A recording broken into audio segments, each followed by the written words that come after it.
चलिए ध्यान दीजिए, मैं आपका अपने YouTube चैनल पे स्वागत करता हूं। इसके पिछली वाली वीडियो में हम लोगों ने इंटरनल ऑर्गन्स के बारे में अध्ययन किया था।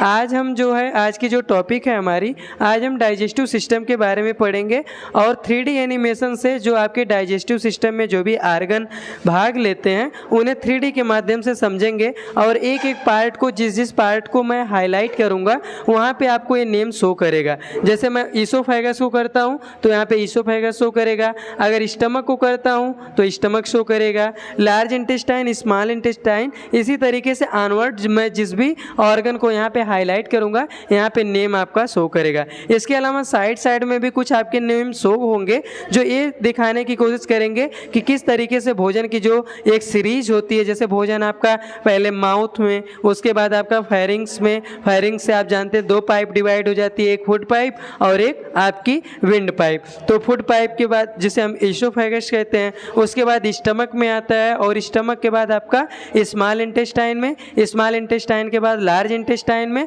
और लार्ज इंटेस्टाइन के बाद रेक्टम में इकट्ठा होता है और उसके बाद एनस के रास्ते बाहर निकल जाता है। तो आइए देखिए, ध्यान से हम इसको देखेंगे। हमारा माउस, इसके बाद आता है ईसोफेगस। आप देखेंगे यहाँ पे लीवर है, क्योंकि मैंने लीवर वाले पार्ट को हाईलाइट किया।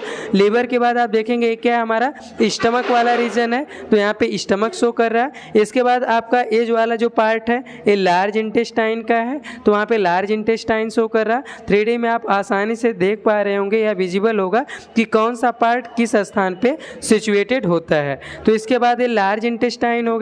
लार्ज इंटेस्टाइन भी आपका 3 पार्ट में डिवाइड होती है। इसके बाद ये स्मॉल इंटेस्टाइन थी, फिर एक पैंक्रियाटिक ग्लैंड होती है जिसे पैंक्रियाज कहते हैं, और पैंक्रियाज के बाद आपका स्मॉल इंटेस्टाइन, मैंने बताया कि जो हाईलाइट है स्मॉल इंटेस्टाइन है। स्मॉल इंटेस्टाइन के बाद जो आपके और जैसे आपका पैंक्रियाज होता है, जो पैंक्रियाटिक जूस को क्या करता है, सिक्रीट करता है, जिसमें आपके पैंक्रियाटिक एमाइलेज और लाइपेज वगैरह होते हैं। इसके बाद ये स्टमक वाला रीजन है और वो लीवर है। तो जितने भी आपके मेन पार्ट थे जो कि डाइजेशन में भाग लेते हैं, मैंने उन सारे पार्ट्स को आपको विजिबली दिखाया है और साथ ही साथ हाईलाइट करके यहाँ पे नेम भी शो किया हुआ है। तो इसके बाद आप ध्यान देंगे कि आप जानते हैं कि जो हमारा भोजन का इनटेक होता है वो एक कॉम्प्लेक्स फॉर्म में होता है।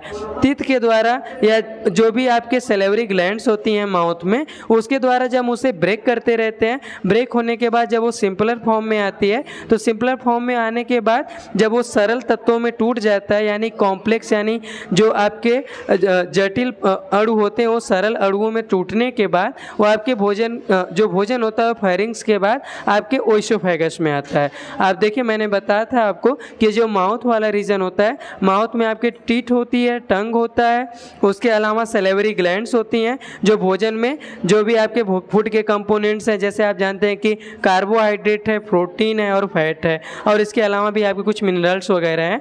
तो आपके जो कार्बोहाइड्रेट का डाइजेशन होता है वो माउथ में ही हो जाता है, क्योंकि जो आपके सैलिवरी ग्लैंड्स होती हैं, जो उनसे जूस सिक्रीट होता है या जो टाइलिन एंजाइम वगैरह होते हैं, वो आपका कार्बोहाइड्रेट का पाचन कर देते हैं। इसके बाद भोजन आता है आपके ईसोफेगस में। ईसोफेगस के बाद स्टमक में आता है। स्टमक में आप जानते हैं प्रोटीन का डाइजेशन होता है, इसमें भी अलग अलग गैस्ट्रिक जूस सिक्रीट होते हैं। उसके बाद स्टमक के बाद आता है आपका स्मॉल इंटेस्टाइन में, और स्मॉल इंटेस्टाइन में भी आप जानते हैं कंप्लीट डाइजेशन होता है, और इसमें जो आपके लीवर से जूस निकलता है और पैंक्रियाज से जो जूस निकलता है वो भोजन को पूरी तरीके से मिक्स कर देता है, और भोजन का जो कंप्लीट डाइजेशन है वो छोटी आंत यानी स्मॉल इंटेस्टाइन में हो जाता है, और जो वेस्ट मटेरियल होता है और साथ ही साथ जो कुछ उसमें वाटर के कंटेंट होते हैं वो लार्ज इंटेस्टाइन में आ जाते हैं, और लार्ज इंटेस्टाइन में वाटर का एब्जॉर्प्शन होता है। उसके बाद जो वेस्ट प्रोडक्ट बचता है वो आपके रेक्टम में आकर के इकट्ठा होता है, और उसके बाद एनस के रास्ते क्या होता है,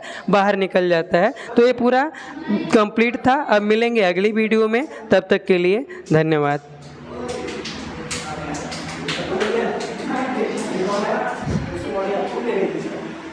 ऐसा